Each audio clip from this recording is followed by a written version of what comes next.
Hi everybody, good afternoon, and thank you for joining us today at the FCC for this lunch to talk about what on earth is going on with global trade. I have to say that I'm really glad, we've been working on getting this panel together for a while, and I'm actually very glad that it happened now, because if we'd done it a month ago or 6 weeks ago, everything would have been out of date. So one disclaimer, whatever you hear today may be out of date next week, simply because we don't know what Mr. President is going to say week to week. But I'm really delighted to welcome all of you here to the FCC. For our members, thank you for coming. If you are a guest, thank you for coming as well. If you are a guest who would like to be a member, please come and talk to me afterwards, because we're always welcoming new members. And I'm really delighted to have two fantastic guests to talk through this subject with me today. Irina Fan, who is the head of research at the Hong Kong Trade Development Council. Perfect person to be telling us about what's going on with global trade and from a very Asian and Hong Kong perspective. And she's been there for over 3 years leading the council's team, who does a wide range of surveys, research, analysis on all the trends that affect global trade and the economic environment. They also do a lot of work identifying business opportunities for Hong Kong companies in the mainland and in international markets. And Cameron Johnson, who, when you talk to him, can only describe him as a supply chain guru. He knows everything about all aspects of the supply chain. He's based in Shanghai, so we're very fortunate to be catching him on a visit to Hong Kong this week, and has over 25 years of in-country experience in supply chains, manufacturing, and technology. He's been very active on the board of the American Chamber of Commerce in Shanghai, and he consults for clients including multinational corporations in carbon fiber composites, or the automotive industry, software, personal protective equipment, and other high-tech sectors. He's also very interesting because he regularly goes to Washington, D.C. to talk to US trade representatives. So he's able to give us a really great view of what people are thinking, whether it's in China, whether it's in the US, and throughout Asia. So let's get stuck into our topic today. So at the moment, as of today, we have until August 14th with this truce, this pause of the reciprocal tariffs. What do you think, Irina, might happen between now and the expiry of that pause? I mean, will there be a deal? What kind of deal could possibly take place between the US and China? So before I really try to attempt the answers, so I would like to make today's stand that before I get on the stage, I know that Cameron is going to give all the interesting and juicy stories. So I will stick with the boring part, probably with the stacks. So I think thank you for the questions, but I think nobody really knows, as you mentioned about President Trump really changed his mind. I would not say week to week. Perhaps sometimes it's a day by day. So, but from what we've been seeing is that, at least from my understanding, both US and mainland China are keen to engage with each other. So that's something good. And if we look at what's been observed, that if they, with the real interest to come up with a deal, that some of the deadline may be extended. And from our previous experience, for major countries with so many product lines, it takes years to really get the deals to be really closed. So I think anything with a good view that we see that probably they could come up with a framework or with a roadmap that they could continue to work on. So in a way, it could be something similar to what Trump signed with the UK, which was touted as a deal, but is still short on details, right? That's not possible to have the details if you really look into all the trade deals. It get into the thousands of product lines, HS codes, so it is mission impossible to come up with anything in such a short time. Cameron, when that news came out from Geneva that 90-day pause, what was your reaction and the reaction of people you're working with? Christmas is saved, was kind of the reaction. I think the reality is at that point, you had essentially seen supply chains, manufacturers had generally been closed or on low production rates for almost a month at that point. And I think the reality is in supply chains, with this particular glass, there's a lot of upstream suppliers, and that was also starting to shut down. And so if we had gone any longer, you basically would have seen those supply chains shut down, which means it would take a much longer time period to ramp them back up. So Christmas is saved, but that's it. Part of the problem that's happening now is that everybody wants everything now as quickly as possible because they don't know what's going to happen beyond not just the 90 days for the US-China, but also if you recall, in early July is when everybody else is on the trading block. That's right. So it's not just that we need to get stuff out before August, it's also we need to get stuff out before July. And as one person put it to me in Shanghai, we're probably going to see the greatest shipment in human history out of Southeast Asia and China to the US outside of COVID in the next 3 months, because everybody's going to try to ship anything and everything they can to get under any tariff deadline. And what do you think of the likelihood of, not say a deal, but some next step towards saying, okay, we're de-escalating the war, the decoupling, because we want to do some kind of deal? Thanks for the easy questions, by the way. I think the reality is tariffs are here to stay. It's just a matter of how high they are. There will be some form of global tariffs. Head of USTR Jameson Greer a week or two ago said 10% is at least the minimum, if not higher. So that's kind of the modus operandi we need to work with. In terms of what happens next, the real challenge at the moment between the US and China is fentanyl. The US is absolutely serious that fentanyl must be gotten a handle of, and if China does not do that, there will be severe consequences. Now, what does that mean? It's up for debate.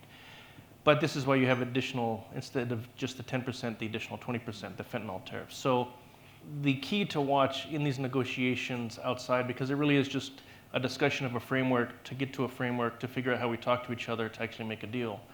The reality is it's the fentanyl issue. If there is significant progress on that in the summer, then you will start to see some loosening up and at least some positive direction in the relationship. So Cameron, just on that issue, is the onus on China to prove that they're cracking down? How do they prove that? I mean, are they going to monitor precursor exports to Mexico, or how are they supposed to show that they're actually doing something?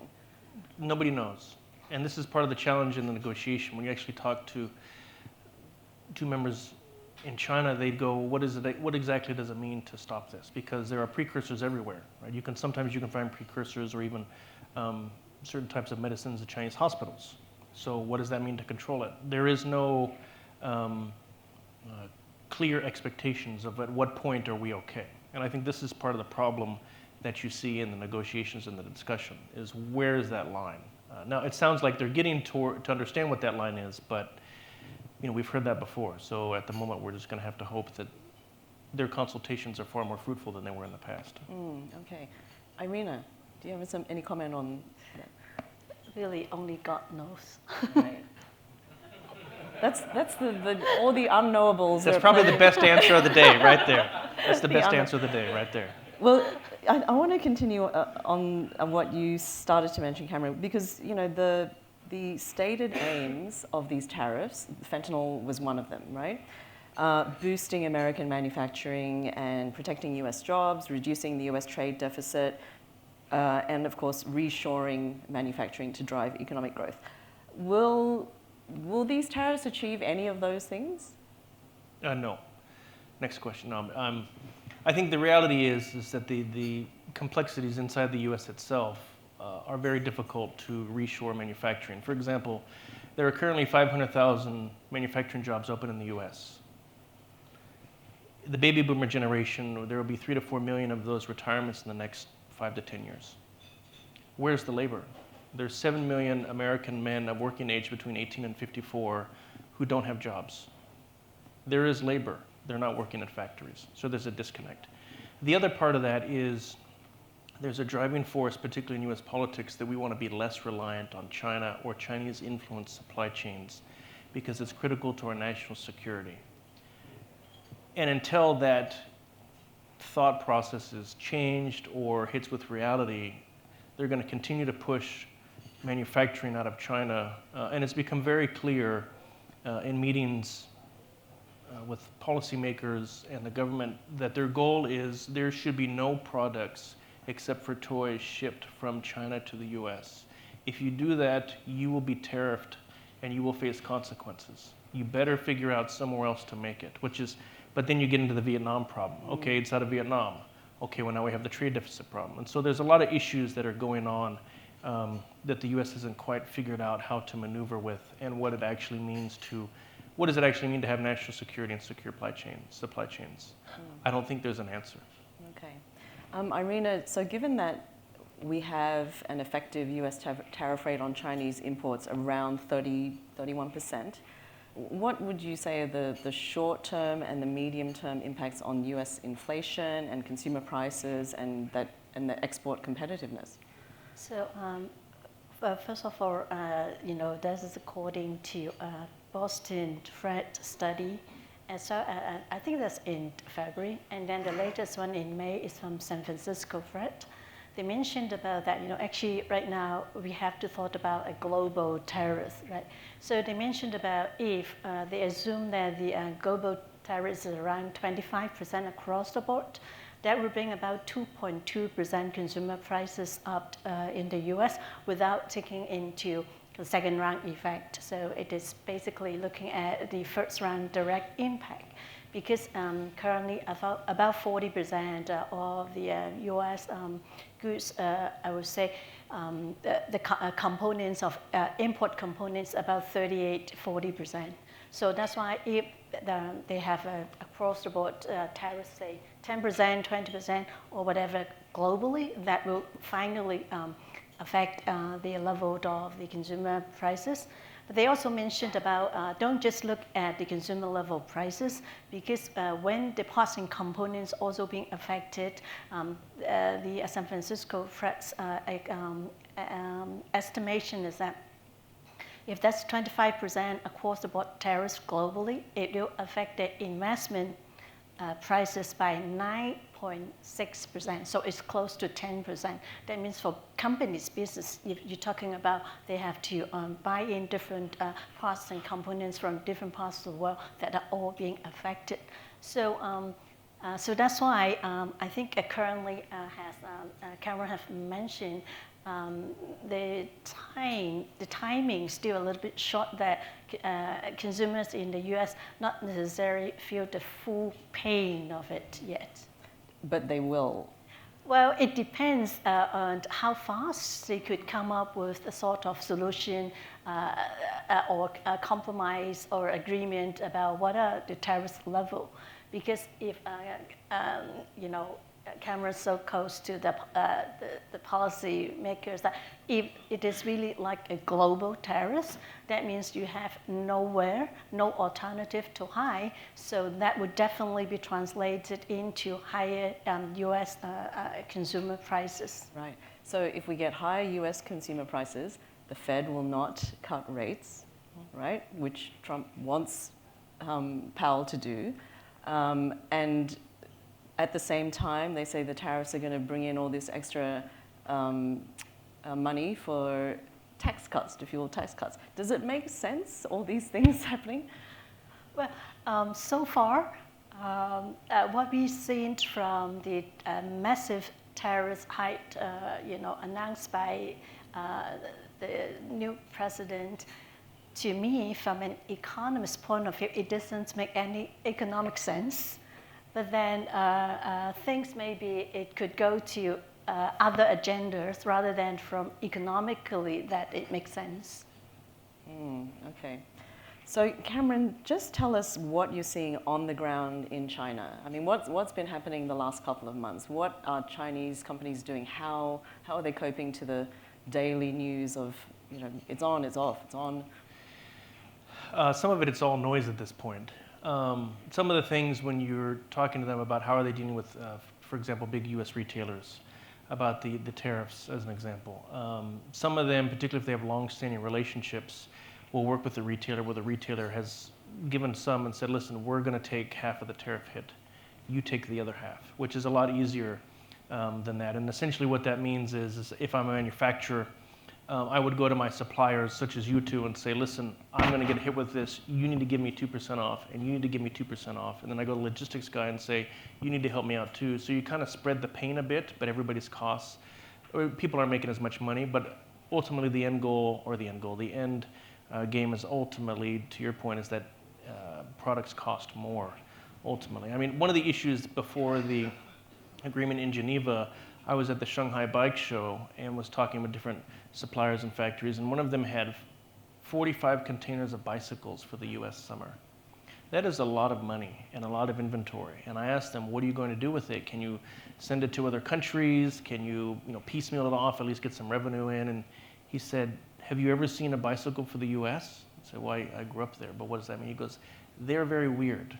They have weird stickers, right? They're weird accessories. These are not sellable in other parts of the world, which is true. There are a lot of US customized products, right? So in that case, they were able to kind of get rid of them in the summer season because, of course, we had the agreement. But others, there were factories who were slowing or shutting production down. Some, because of the tariff differences in Southeast Asia, they were flying workers down to Ho Chi Minh or Bangkok to go work in factories down there.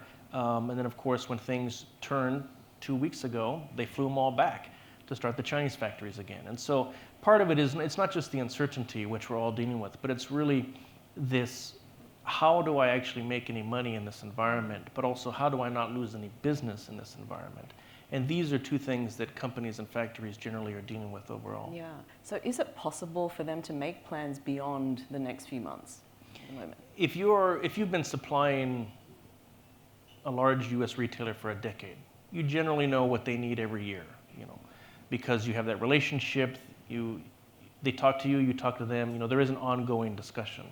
If you're anybody new, or maybe you're a US retailer or even a company, and you want to make a Christmas mug special, as an example, all of those discussions are off the table because nobody will take that business. One, because it's too tough in the current environment, and two, nobody knows how they're going to make any money out of it, right? And so to your point, a lot of what's happening is it really depends on the relationship between the suppliers and the end buyers, right? If it's a good relationship, long-standing, you do see they're both trying, because everybody's trying to figure out the same problem. But if it's newer companies, younger companies, or more, we're producing specialty type products, those are really ones where you get into trouble. So may I? Yeah. I would like to put into a wider perspective to look at things from Hong Kong or even mainland. I'm sorry that's boring statistic, but I really would love to share. Because, sounds like today when Karen, you asked the question, would the company be able to plan for the next 3 months? Definitely they could, if you are not just selling to the US, right? So let us look at Hong Kong's number. Hong Kong's exports to the US, it accounts for about 6.5% of Hong Kong's total export. Compared with Canada and Mexico, their sales to the US account for about 80% of their country's total export. So first of all, even you're talking about a total loss, well, it's even less than 6.5%. I tell you why. Because Hong Kong did not produce anything. Basically, 99% of our goods are re-exports. So throughout the years, we tend to source from, there's a diversification of sourcing. We tend to source from different parts of the world. So today, only about 50% of our source of goods are from mainland China.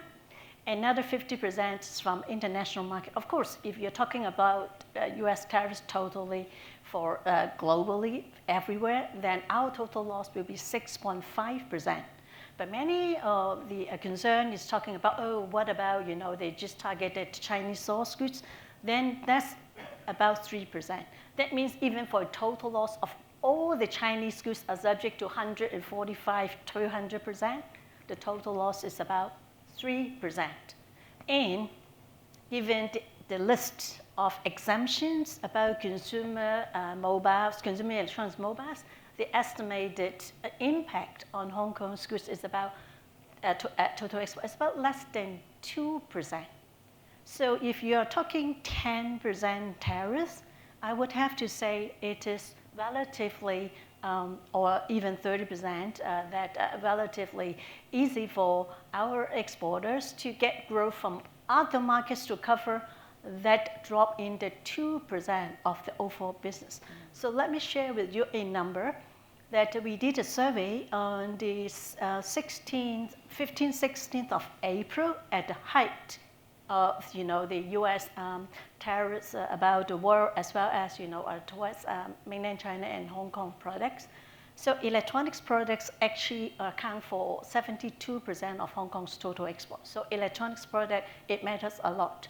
So on the ground, we do the survey with about 650 companies. We ask them, how do you see your revenue or sales in the next 2 years? So it's beyond 3 months horizon, okay? So at that time, 40% of the respondents mentioned that they still see sales to increase for the next 2 years. Another 50.5%, 51% mentioned they see stable sales. And another 9.5%, less than 10%, see sales to decrease. So of course, on a company basis, it depends on your exposures to the US, your portfolio exposures to the US. But on average, to Hong Kong, the impact is very minimal. And if you look at some past statistics, so in the Trump 1.0, let us look at from Hong Kong's, from between 2017 to 2024 figures. Hong Kong's total exports to the US declined by 10%, double digit. But during that period of time, Hong Kong's total export increased by 17%.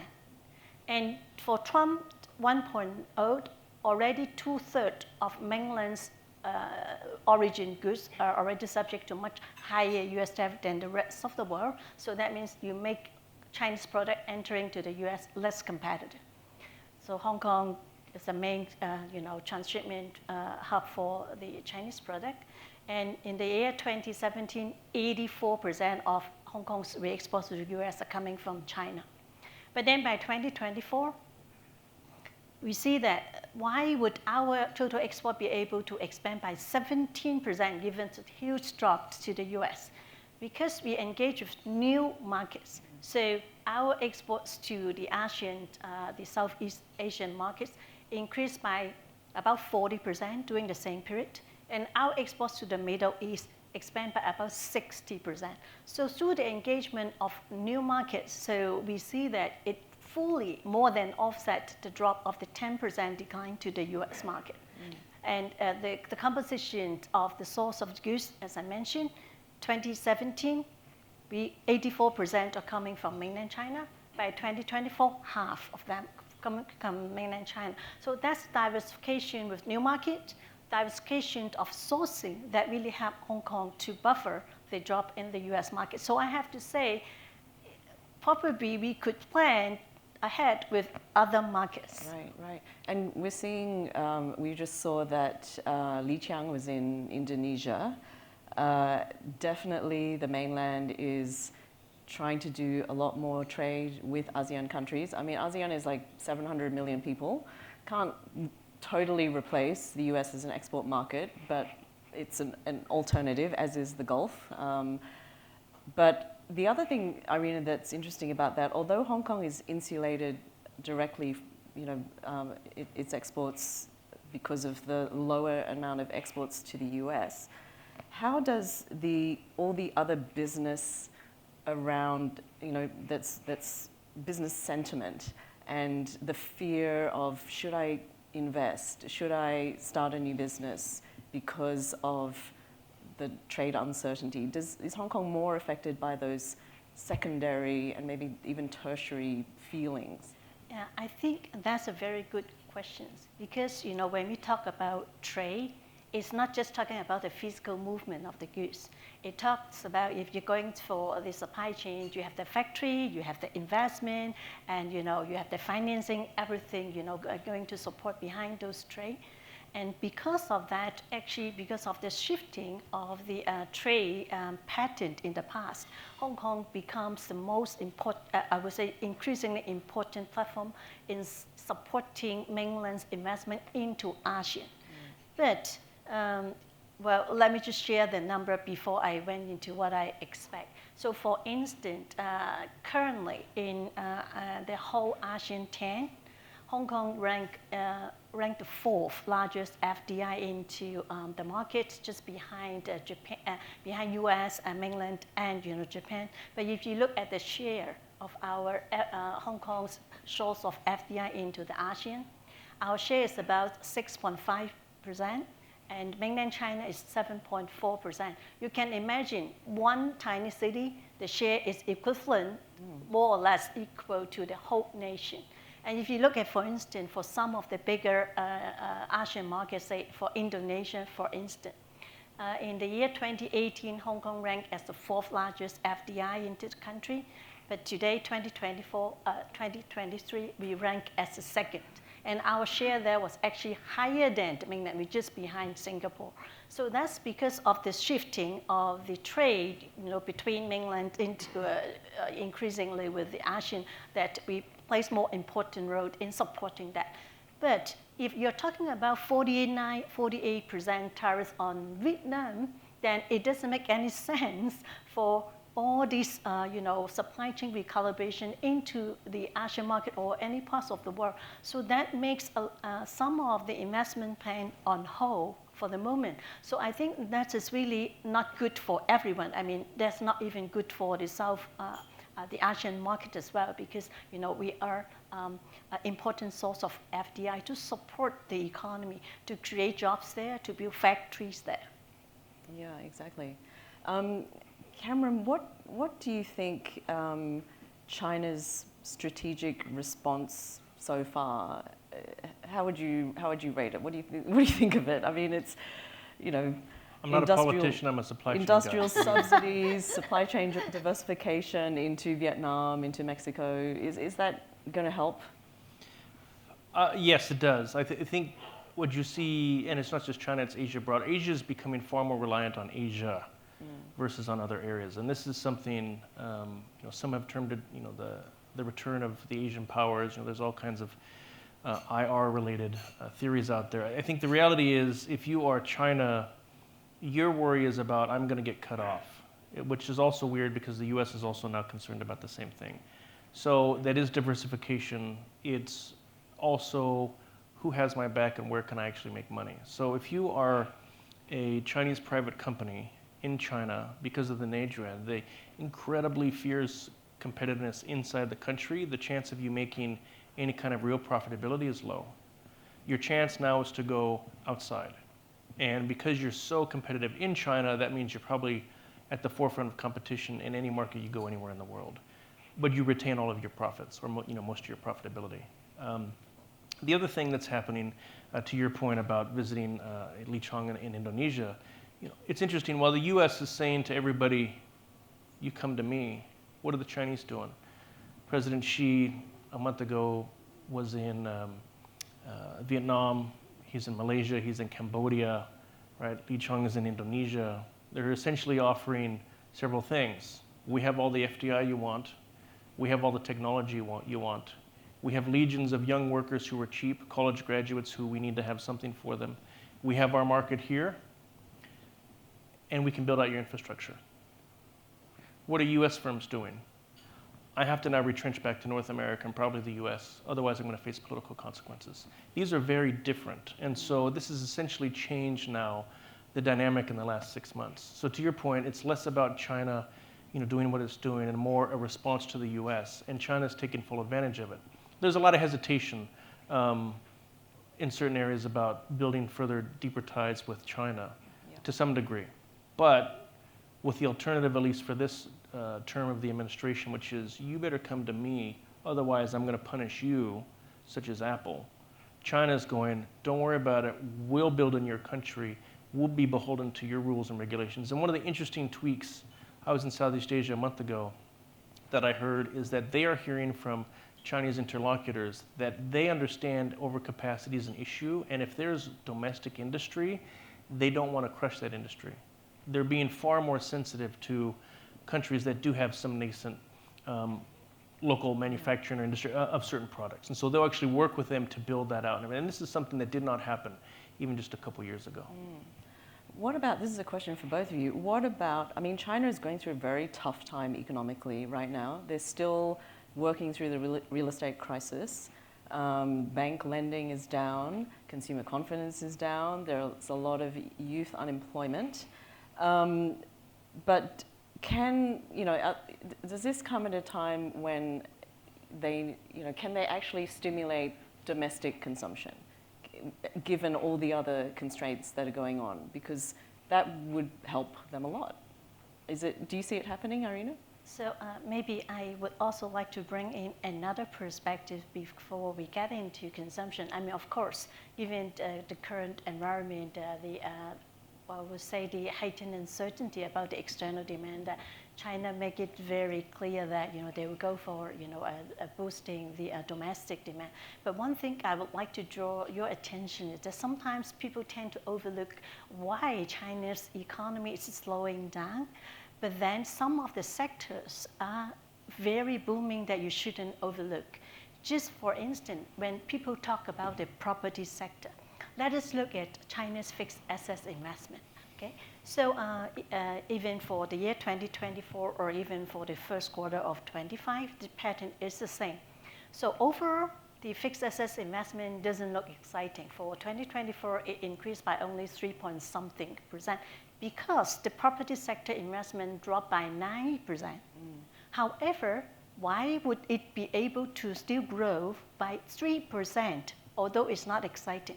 Because for the tech-related advanced manufacturing and advanced services, they still continue to grow by close to 10%. And some of the sector, like if you're talking about some advanced medical equipment, they are growing by 20-30%. I mean, just when we talk about we are going for net zero, it's a transition period. So if China is going to, move from, property-led investment-driven sort of growth into tech-related, advanced manufacturing-related growth, it takes a transition period. But if you really look into that, those sectors are really driving growth. So that's why they put it out, the new quality productive forces. The new one, that means new and innovation and technology. Quality one, that means the green and sustainability. So I think these two are the key elements that driving a lot of the sector of growth in overall different industry sector. And for consumption, I think the good thing is that at least we have less constraint about cutting interest rate and the required reserve ratio from banks. That really helps because for companies. The cost of finance is important, and for consumers, it is a very effective way for put the money outside of the bank's deposits into consumption. I think it takes time to see the real effect, but the policy determination is certainly there. Okay, Cameron, your thoughts? I don't remember what the question is. It was about consumption, right? Yes. I think the issue, and this is more me being an American in China, is the assumption that Chinese will spend like Americans is ridiculous. Chinese will never spend like the West. They're just never going to do it. And consumption is very much in the eye of the beholder. I read reports about China's in a recession, China's in a depression. It's like, no, there's plenty of money in the country. People just aren't spending it. And considering some of the challenges of the last 5 years, it's understandable. What are they spending on? Travel, they're spending on food. The food prices in Shanghai have gone up. They haven't gone down. And my local coffee place keeps raising the price too. So there is inflation, and there are prices going up, and that only really happens either when material goes up or there's more demand, right? But everything else is challenging. I think Louis Vuitton might have seen its peak, although I don't really buy that stuff, so who knows? But the reality is that the assumption, again, that Chinese are going to spend like the West is ridiculous. It's never going to. It's also, the government has a very different view on investment. It's a state-led investment model versus a market-led investment model. China, at least for the foreseeable future, will always have a state-led investment model because they view it as more effective building out the industries of the future than leaving it just to the market, which is beholden to a lot of other factors. So consumption, sure. I think also as people have more confidence that the direction we're going in is more positive than, for example, the US, you'll also see more spending naturally through that. But the restaurants are okay, right? Mm-hmm. People are traveling, the numbers are all up, they're just not spending. I think there's other interesting things happening now, particularly with some of the youth, where you see, they have these races and contests of who can spend the least amount of money on a trip. Okay, versus before, which is I'm going to go get my Instagram picture at Huashan, I'm going to go here, and those are very different approaches to how things are going. And again, these things come in cycles, right? I've been in China since I was a kid. There was also in the late 90s a very similar cycle, which is why can't we get people to spend more money, right? So these things come in cycles in China. I think what Irina was saying was very interesting, and of course we see it that the tech sector in China is like living in the future. The companies there are doing incredible things with AI beds and personal drones and just stuff you would only dream about. They're actually making this. And then we have the low-cost manufacturing, which is really the sector that's going to suffer with tariffs. So how do you see China's economy evolving? I mean, can there be another place or enough places to move that low-cost manufacturing or even that medium-level technology manufacturing? If you look at, for example, you gave the example of Apple, are they ever going to make iPhones in the US? No, never. It's not possible, is it? No, I mean, I look at supply chains in terms of an ecosystem format. Ecosystem being you need 5 key components. Advanced infrastructure, not just ports and railways, but things like 5G, the electrical grid, sewer systems. Then you have talent and educational apparatus. You have to have people, but then you have to be able to train them continuously. Next is government support, which is kind of obvious. Then you have technology, and then raw material processing and or the ability to process it. Sorry, raw materials, access and or the ability to process. China has all 5 in most industries. Most other nations do not. The US has it, for example, in aerospace. Europe has it in aerospace. Japan has it, for example, in high-end chemicals and stuff. So you see different component pieces. And to your part, what you're seeing actually is supply chain evolution, where a company will say, I don't really need to build a 5th factory in China. I'm going to go to Southeast Asia. By the way, I can make more margin in Southeast Asia, and I have access to different industries and different industrial parks and a new set of customers. So you're seeing this evolution where it's a bit of a misnomer where people say, oh, a factory is going to be pulled out of China and built in Vietnam. That's not usually the case, occasionally, but usually it's, I have a factory, it's China plus one, but it evolved. I have a factory in China, it's a primary hub, I can do pretty much everything there, but now I'm going to have it in Vietnam because Vietnam has many fewer types of products, but large volume. That's my US market. China's going to go everywhere else, Vietnam's going to go to the States. And to your point, you're seeing this evolution and understanding also country, and this is the interesting thing about President Xi and Li Chang going to Southeast Asia, because they all want that. The way to raise their standard of living is to continually have the build out of the infrastructure and the supply chains. It's also a way to stabilize the region. If you are connected to China in supply chains and with infrastructure, the chance of a conflict with China actually decreases significantly. You also have the talent flow back and forth, right? These people want to have talent that are cheap, right? So there's all these different, to your point, there's different components. Asia is a little bit unique in that, and it's also one where there's still enough new markets that need to be opened. There's enough young people around, but also you have advanced technology all in the same region. So you're seeing this kind of mix. And I've actually argued, this is one of my talking points, particularly when I go to Washington, is this is not a bad thing, because this is going to stabilize the region further. Right? Supply chains are going to evolve and essentially cement it. So instead of doing this is what we're doing now, you're going to have this. And this is a much better picture because things become more stabilized and people's lives actually become more effective or become better. I'm just going to ask 2 more questions, then I'll throw it to the audience to ask questions. So Cameron, you're going to DC in a few weeks? A couple weeks, yeah. What are you going to be saying to people? Oh, and who God. are you going to be talking to? I talked to think tanks, some different people in the administration, former officials, students, because I want to get the lay of the land, what's actually going on. And what you see generally in regards to China is there is a uniform agreement that China is a problem, but the way to actually go after that is very different. It's like colors of the rainbow. I mean, part of the question really is, you want to reshore manufacturing, you want to improve the lives of Americans. I think that's understandable. How is the plan to do that moving forward? We have 500,000 manufacturing jobs open. Why are they not filled? We have 60% of American adults who cannot read above a 6th grade reading level. How are we resolving these challenges if you want people? Nobody's going to hire somebody who can't read. Sorry. So part of my discussion points with them is, I couldn't completely understand what you want to do. How are we actually going to accomplish this? And as somebody who lives here and has maybe some supply chain understanding, how can I help resolve some of those challenges? I think the other thing really is, what is the roadmap moving forward? If it is just to bring supply chains away from Chinese influence and to have more national security that way, then we need to better understand what that actually looks like. Because you're not going to move this away from manufacturing in China. And to your point about the iPhone will never be made outside of this region, ever. The ecosystems are here, is what I just talked about, those 5 key components. The workers are here, the technology's here. It's never going to move somewhere else because Americans won't pay for it.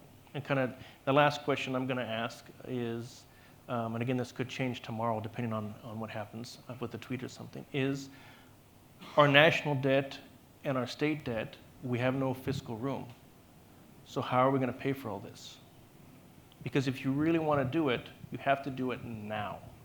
If you wait 5 years and the deficit the U.S. deficit hits 42 trillion, 43, you will have no room to maneuver whatsoever. The only time you can make this supply chain move is now. And how are we going to do that? So that's what I'm going to ask. I may not have the right answers, but that's what I'm going to ask. Okay. Irina, my last question to you, just coming back to Hong Kong, and knowing our position that we're slightly insulated from the worst effects. But of course, we are a logistics hub, a freight forwarding hub. So obviously, depending on what happens, how vulnerable is that sector for us? Well, indeed, some of the foreign companies approach us because of Hong Kong is a free port. Sometimes people just forgot about it. So we are tariff-free. And then some companies, they do get some components from the US and from other parts of the world, and they are still doing business with mainland China. As I said, some company, they just global, right? So they also would like to explore the feasibility of, getting Hong Kong to do part of the assembly, so that, when whatever that is really, for instance, we have several parts. If you have 3 parts putting together, it becomes a component that means you can consider as made in Hong Kong. And then you can enjoy tariff-free, 0, getting into mainland China. So because of all this uncertainty, actually we received quite some inquiry from foreign companies to think whether that is feasible. Well, that is at the time when the tariff rate is 145%, okay? But of course, if you're talking 10%, probably it's not necessarily justified for exploring a very high cost places in Hong Kong. But if those are really of very high value-added content, because as I mentioned, over 70% of our exports are consumer electronics. If you're dealing with a very high value-added part, and for factories today, you don't really need people with the technology. You need only advanced factory. So maybe, I don't know, for government policies, all these things, if the business interests are really there, it could steer more, favorable industrial policies to welcome all this industry back. But I have to say, not the low-cost one. It has to be high value-added one. But people are already starting to look into that feasibility. Okay. All right. I'm going to stop my questions here. Would anybody in the audience like to ask a question? Yes, Lee here.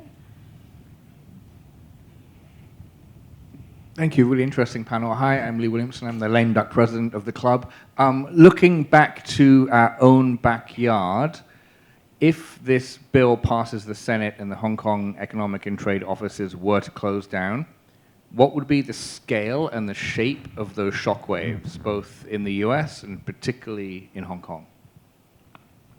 So, okay, for us, for Hong Kong Trade Development Council, we are not part of the ETO office. So for the ETO office, they are mainly dealing with G2G dialogues. But for Hong Kong Trade Development Council, we are basically dealing with the B2B dialogue. So that's exactly, we organize trade fairs, we have conferences, we bring all the companies together to make sure that they have the business deal to go on. So we do have offices in the state, and we have 51 office currently. They are still, business as usual, and for some part, like Middle East and ASEAN, they are not business as usual, they are too busy these days for all this business, I would say, business deals to go on. So as I mentioned,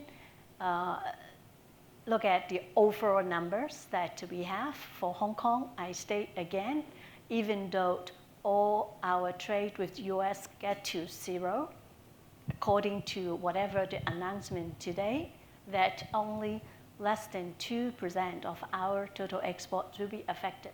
And even for mainland China, its US dependence is relatively low compared with many parts of the world. I think for mainland China, currently, their total exports to the US account for 14% of their total export. And for instance, for Vietnam, it's 27%.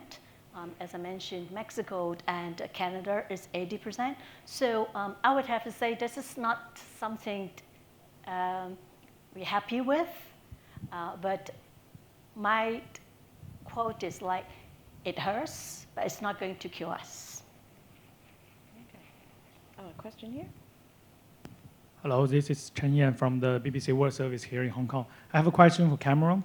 And as the trade talk goes on for the next 90 days, and as long as Trump is in office for the next 4 years, under what circumstances you'll be happy enough to pop champagne, have party with the trade results? And at what circumstances you will be packing up and leave Shanghai for good? That's my question. That's why I come here for the difficult questions. Shanghai is my home. I have no plans of leaving.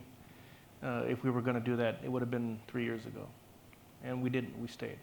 So, I believe firmly, particularly since I've been in China since I was a kid, you grow deep roots, and therefore when the storms come, you just sway, but you stay.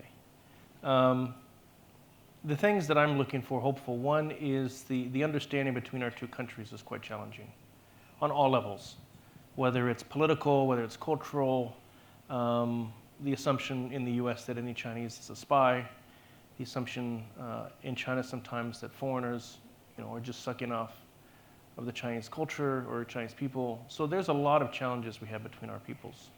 I think the reality is at this stage is to continually not just keep the bridges, for example, education. I taught at NYU Shanghai for 5 years.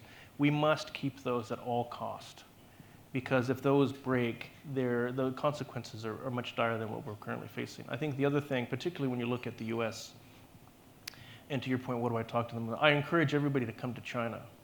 The reality is a politician likely will not come to China because they'll lose the next re-election, because they'll be called a sycophant for the party or whatever it may be. But the think tanks are coming, and the scholars are coming, and all that's positive. And the reality is, just given the nature of the challenges between the two countries, that's about what we can hope for. So to your question, I know that's a bit dour, but we'll see. The other thing is, just because of the nature of the current administration, they do like face-to-face discussions, and they do want to have face-to-face deals. So the one thing I am watching for is the opportunity for our two presidents to get together, because that could be an opportunity to have some real movement one way or the other. And so that's kind of what I'm looking for into the future. Yeah, William here. Hi, Cameron William from SEMP. I just want to ask, what's your assessment of the effectiveness of China's rare earth embargo, and has there been real hurt on the critical industries in the U.S.? How can the U.S. try to find alternative supplies? I think at the moment, the challenge that the world has from China is that China dominates the processing and it's at scale. You can find most of the stuff you need, magnets, lithium. You can find it in Southeast Asia, you can find it in different parts of the world, but it's not at scale. China has a monopoly on scale. And given our earlier conversation, if you do, let's say you want to build a processing plant in Central Asia, or Southeast Asia, Malaysia, something like that. You can do that, but it's really expensive. It takes a very long time. And it may not be, particularly in the beginning, the purity may not be what the Chinese purity is. And so if you have set up your entire supply chain to deal with Chinese specialized products, to then try to go somewhere else is incredibly difficult. And it's uncertain. Because the one thing you can say about China is they invest in supply chains first, and they do it over a 10, 20, 30-year horizon. Nobody else does that. And so the reality is, for the foreseeable future, China will have a dominant position in rare earths. And so in this particular situation, the US will have to play nice. Otherwise, it is ultimately a trump card that China has that they can use.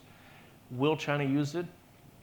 I think maybe occasionally to make a statement, but these are very pragmatic officials, right? They know that this is also the golden goose, and given the situation that happened with Japan a little over a decade ago, they still want the world to use Chinese products in the supply chains. So. I think last question, the lady. This lady here. Oh, there's one lady here. I'll do a quick one. Two-part question, so not that quick. When you've been to Washington, Cameron, can you come back and tell us what they said? Because I'd be really interested to find out. The second thing is, with this whole rhetoric coming out of the US, are some companies and countries already saying, you know what, that's it, and turning their back and finding other markets and just saying we're not going to trade with the US until this is done? Is that happening already? Can you see any movement in that? Thanks. I'll be back in October, so happy to do a off-the-record debrief at that point. There are some, as I said, when I was at the bicycle show in Shanghai, you did have several companies I talked to, they're like, oh, we're not doing any business with the US. I said, what about North America? Not even North America. We're looking to Africa. One guy told me, he said, you would be amazed at how many bicycles we're selling to Africa. So they're looking, to your point, everywhere but. But the reality is, if you're in certain products, and Americans buy very unique things, and often they're at much higher margins than other countries. And so it is a bit of a challenge depending on what that is. But I think what you also see is you will see, if the 10% tariff for the world is actually in place, you will see companies move to places where it just will be easier. It was easier in Vietnam until about 3 months ago. Right, so you'll find the next Vietnam. Is that Malaysia? Is that India? Is it the UAE? Is it Morocco? Businesses, it's kind of like if you remember that scene in Jurassic Park where the guy takes the water and says, life will find a way. Supply chains, they never lie, and they always find a way. There's always find a way. Maybe I can add a little bit on that. Or actually, we also try to ask our traders that, what will be your strategies, facing with this tariff uncertainty. So we did it actually over the last few years to track their view. So previously, only 3 answers comes up. Is that they try to diversify their supply chain to build factories overseas. They find new partners, new markets, and they also diversify their source of goods. But then, for the last one that we did it in the first quarter of 2025, they mentioned about that they will reduce sales to the US. This option actually comes up. So I think that's exactly back to Karen's point, is that they find it is very difficult to plan for this market. So at least until further clarity, probably they will tend to engage with other markets rather than looking into the U.S. market for orders and sales. Okay, we have to wrap up because people do have to go back to work, but I want to thank Irina and Cameron for a great discussion today. Thank you so much for coming today.